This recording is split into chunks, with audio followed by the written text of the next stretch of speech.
Welcome back to the channel, everyone. If you enjoy emotional stories filled with family secrets, shocking twists, and unforgettable endings, then you're in the right place. Today's story begins with a funeral, but it ends with a truth that changes one woman's life forever.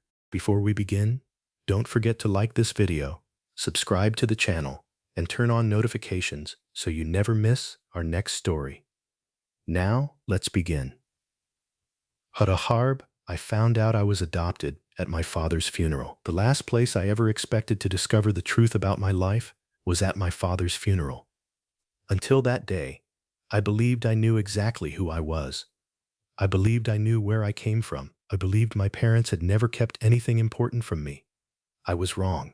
My name is Emily Carter, and for 32 years, I lived what most people would call a normal American life. I grew up in a quiet neighborhood just outside Columbus, Ohio. My father, Richard Carter, worked as a high school history teacher for more than 30 years. My mother, Susan, was a nurse at the local hospital. We weren't rich, but we always had enough. Every Thanksgiving, our family gathered around the same oak dining table. Every Christmas, my father insisted on putting the star on top of the tree himself, even after his knees became too weak to climb the ladder without complaining. He wasn't a perfect man. He could be stubborn. He hated asking for help, and he cried every time he watched Field of Dreams, although he always pretended it was allergies. But to me, he was simply Dad. When he died from a sudden heart attack at the age of 64, it felt as if the foundation beneath my life had collapsed. The funeral was held 3 days later. The church was packed. Former students, neighbors, old friends, and coworkers filled every pew. Many stood along the walls because there wasn't enough room to sit, one after another. People shared stories about my father. Richard helped me get my first job. He stayed after school every day until I passed history. He fixed my porch and refused to take $1. Listening to them made me realize something. My father had quietly changed hundreds of lives without expecting anything in return. After the service, everyone moved into the reception hall beside the church. For nearly 3 hours, I smiled politely, accepted hugs, and thanked people for coming.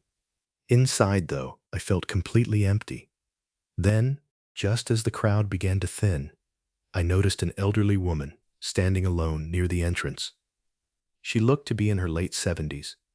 She wore a navy blue coat despite the warm spring weather. Her silver hair was neatly tied back, and her hands trembled as she held a worn leather purse against her chest. I had never seen her before. At first, I assumed she had been one of my father's former students, but instead of speaking to my mother, she walked directly toward me. She stopped only inches away. She studied my face with tears filling her eyes. For several long seconds, she said nothing. Finally, she whispered, "You have his smile." I nodded politely. "Thank you." She swallowed hard. "No, I don't mean Richard." My heart skipped. "I mean your real father." The room around me seemed to disappear. "I'm sorry?" She glanced over her shoulder to make sure no one was listening. Then she leaned closer. "He promised me he would tell you before he died." My voice barely came out. "Tell me what?" The woman closed her eyes. When she opened them again, tears were running down her cheeks. "You were adopted." Everything inside me stopped. The conversations around us became distant. The laughter, the music, the clinking of coffee cups. I couldn't hear any of it. I stared at her, waiting for her to laugh and admit it was some cruel mistake. Instead, she slowly reached into her purse. She removed a small white envelope. My name, Emily, was written across the front in faded blue ink. She pressed it into my hands. "If you want the truth, don't open this here." Before I could stop her, she turned and disappeared into the crowd. "Wait! Who are you?" She never looked back. Within seconds, she was gone. I stood frozen, staring at the envelope. My mother walked over and gently squeezed my arm. "Honey, everyone's waiting for us." I forced a smile. "I'll be there in a minute." The rest of the afternoon passed like a dream. People talked to me. I answered. People hugged me. I smiled, but I couldn't remember a single conversation. The envelope felt heavier than a brick inside my purse. That evening, after everyone had gone home, I sat alone in my apartment. Rain tapped softly against the windows. My father's favorite coffee mug still sat on my kitchen counter from the last time he visited. I picked up the envelope. For almost 20 minutes, I couldn't bring myself to open it. Finally, I broke the seal. Inside was an old handwritten letter. It began, "Dear Emily, if you're reading this, Richard is gone, and the promise we made together has finally been broken." My breathing became shallow. My name is Margaret Collins. 32 years ago, I was the social worker who handled your adoption. The word adoption. There it was, written in black ink. Impossible to deny. The letter explained that my parents had loved me more than anything in the world. But there was one final secret my father had hidden before he died. Go to Richard's workshop. Look beneath the workbench. You'll find a loose floorboard. Everything you need to know is hidden there. At sunrise the next morning, I drove back to my parents' house. The workshop stood exactly as my father had left it. The smell of fresh-cut wood still lingered in the air. His glasses rested on the workbench. His unfinished rocking chair waited in the corner. Everything felt as though he might walk through the door at any moment. I knelt beneath the workbench. Just as the letter described, one floorboard was loose. Using an old screwdriver, I carefully lifted it. Hidden beneath was a small wooden box, carved with my father's initials. Inside were 4 things. A faded photograph, a hospital bracelet from 1994, a blue confidential file, and one sealed envelope. Across the front, in my father's handwriting, were 6 words that made my hands begin to shake. For Emily, please forgive me. For several long moments, I couldn't bring myself to touch the envelope. My father had always been the strongest person in my life, even during his final years, when his hair had turned gray and his hands had become rough with age. I never imagined there was a secret heavy enough to make him write the words, "Please forgive me." I slowly broke the seal. Inside were 3 handwritten pages. The first line brought tears to my eyes. My dearest Emily, if you're reading this, then I no longer have the chance to tell you the truth face to face. I'm sorry for that. Every year I promised myself I would tell you. Every birthday, every Christmas, every family vacation, I would look at you, and fear would win. Not because I thought you would stop loving me, but because I couldn't bear the thought of losing the little girl who once called me her hero. By the time I reached the second page, I could barely see through my tears. Your mother and I spent nearly 8 years trying to have a child. We visited doctors across Ohio. We prayed. We hoped. We cried more times than you will ever know. Then one rainy afternoon, a social worker named Margaret Collins called us. She told us about a newborn baby girl who needed a family. The moment I held you in my arms, I knew my life had changed forever. I wasn't becoming someone else's father. I was becoming your father. I pressed the letter against my chest. Every childhood memory came rushing back. The first bicycle he taught me to ride. The camping trips. The baseball games. The bedtime stories.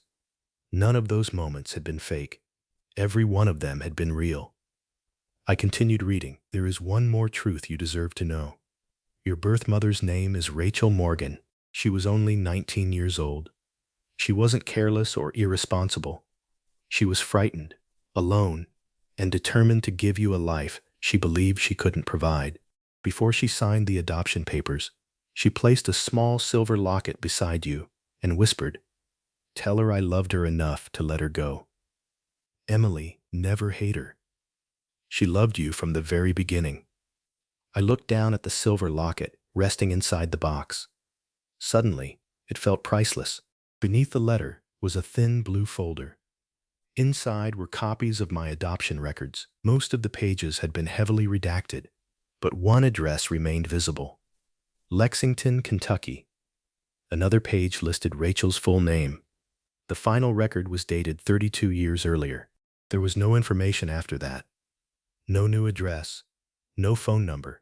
No indication whether she was still alive. Only silence. I spent the next 2 hours searching the internet. I checked public records, old newspaper archives, social media, people search websites. Rachel Morgan. Thousands of results. None of them told me which Rachel had once held me as a baby. I was about to give up when my phone rang. It was my mother. Emily? Her voice sounded exhausted.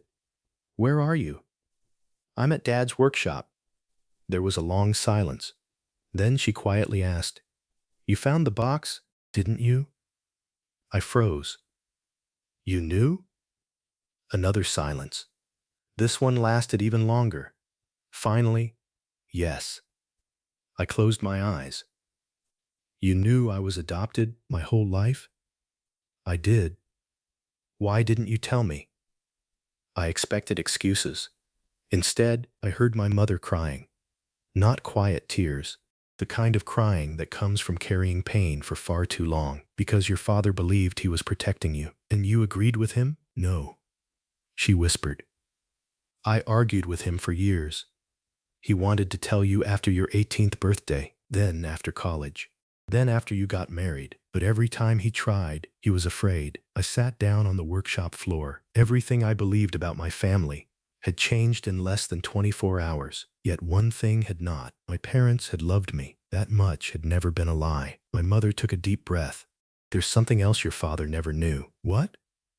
I stayed in touch with Margaret. The name sent a chill through my body. The social worker? Yes. She called me 6 months ago. And? My mother's voice trembled. Rachel has been looking for you. I stopped breathing. What did you say? For years, Emily.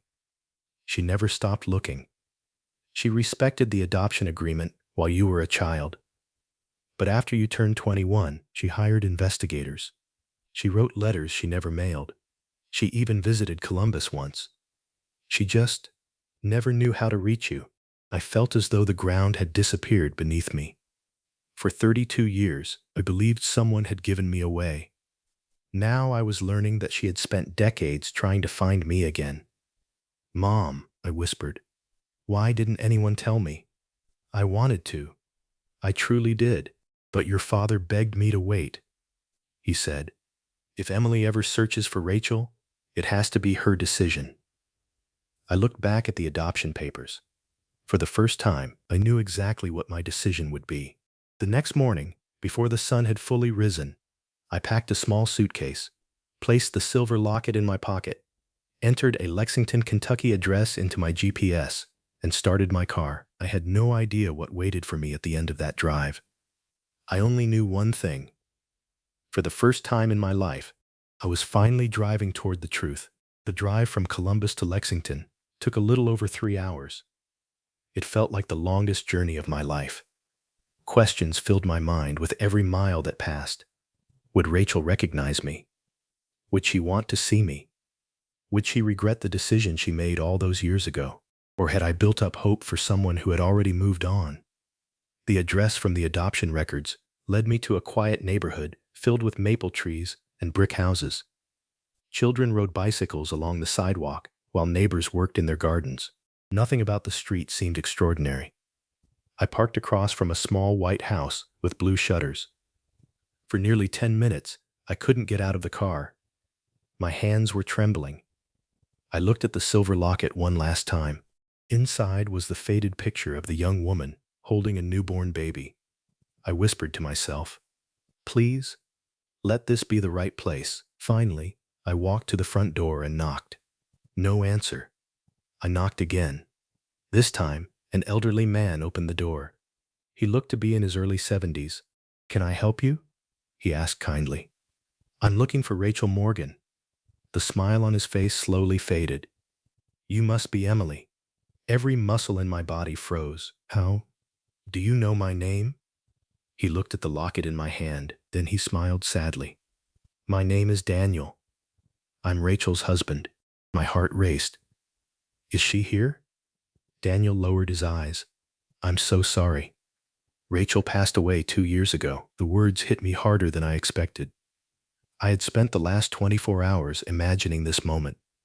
I pictured us crying, talking, laughing, asking each other 1,000 questions. Instead, I was standing on her front porch, 2 years too late. I felt my knees weaken. Daniel quickly invited me inside. The living room walls were covered with family photographs, graduations, birthdays, vacations. Then I noticed something that made me stop. On a bookshelf stood a framed photograph of me. It was my college graduation picture. I had never given it to Rachel. I had never even met her. Daniel noticed my confusion. She found it in your university's alumni magazine. She carried that magazine everywhere. My eyes filled with tears.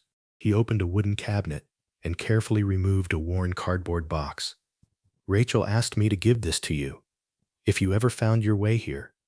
Inside were birthday cards, 32 of them, one for every single year of my life. Every card was still sealed.